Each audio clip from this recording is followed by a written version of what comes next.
Suite à l'arrêté de sécheresse que nous avons sur le département, nous avons décidé de modifier complètement notre façon de planter. On ne crée plus des annuels, bisannuels, ou très peu juste pour la fête des citrons. Mais pour tout ce qui est jardin, aménagement paysager, on a plutôt ciblé des plantes vivaces adaptées au terrain sec. On met aussi beaucoup de succulentes et de cactées. On fait des mélanges et le résultat est flagrant. On fait beaucoup d'économies d'eau. Cette année, avec les coupures d'arrosage, les plantes succulentes, on a réussi à économiser 60% d'eau par rapport aux années précédentes. Donc ça, c'est un début. Après, on est en train de tester de l'arrosage intelligent. Suite au manque d'eau que nous subissons ces temps-ci, on a installé un système d'arrosage intelligent qui nous permet de calculer le manque d'eau que nous avons dans le sol.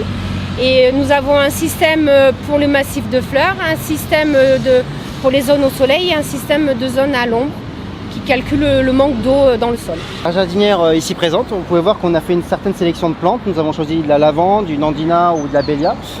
On a installé un goutte à goutte enterré et on a mis de la bâche par-dessus, ce qui a permis de préserver au maximum la ressource en eau et à permettre l'enracinement des plantes la première année. Et là, en fait, la jardinière est complètement autonome. On n'arrose plus, le goutte à goutte n'est plus en place. Ici, nous nous trouvons sur le rond-point du Borigo, sous le pont de chemin de fer. Ce rond-point a été aménagé il y a à peu près 2 ans. On a dû créer un aménagement avec des plantes qui ne font pas beaucoup de racines, qui résistent bien à la sécheresse, avec des cactées, des cycas, des plantes méditerranéennes.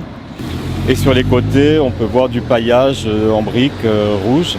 Voilà, le paillage est nécessaire dans nos massifs pour conserver un petit peu de fraîcheur, éviter aux herbes de pousser. Alors on a voulu donner un caractère méditerranéen à nos massifs parce qu'ils sont très résistants à la sécheresse. Ces végétaux-là sont très adaptés à notre sol, à nos climats et adaptés à notre environnement en fait. Donc ici, on produit l'ensemble des plantes pour les massifs de la commune. Suite aux restrictions de l'an dernier, on a dû changer complètement notre gamme de florissement et donc on a choisi des plantes qui sont adaptées à la sécheresse. Donc par exemple, ici, on a des verveines.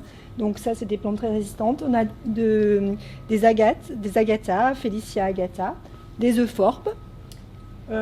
Angelonia qui est une petite plante qui fleurit alors en lampe blanc, en bleu, en rose et donc toutes ces plantes n'ont pas besoin de beaucoup d'eau. Ce qui est intéressant, c'est qu'on a aussi travaillé avec des gros litrages.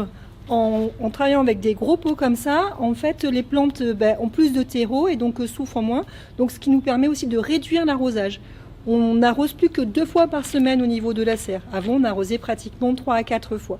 Donc ce qui permet déjà aux plantes de s'habituer en fait, à la sécheresse qu'elles vont avoir en ville. Je vous laisse découvrir toutes ces plantes au jardin Biovès, donc par exemple l'euphorbe, le Félicia, la verveine, et puis dans l'ensemble de la ville.